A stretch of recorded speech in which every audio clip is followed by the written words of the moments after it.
সৈনিকেরা ভয় পেও না, রাত্রি আধার হচ্ছে বলে। তখন তো অন্ধকারে ছিল। যত রাত হোক না আধার আসবে সকাল সময় হলে, হোক না আধার আসবে সকাল সময় হলে। এ স্বাধীন জন্মভূমির রক্ষীরা সব প্রস্তুতি নাও দিন বদলে। এ লড়াই লড়তে হবে শক্তি সাহস বুদ্ধি বলে, এ লড়াই লড়তে হবে শক্তি সাহস বুদ্ধি বলে।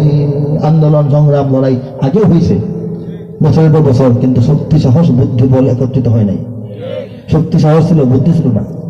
বুদ্ধি বল আছে, শক্তি নাই। ঠিক না বলেন? একটা না থাকলে অন্যগুলি তো হবে না, চারটাই লাগবে। এই পরামর্শটা আল্লাহ লেখাইছিলেন শেষ সংগ্রাম, শেষ বিপ্লবে। শক্তি আমাদের ছেলেরা দেখাইছে। মোটামুটি শক্তি সাহস বুদ্ধি আর কিছু বল, আশপাশ থেকে কিছু বল আমাদের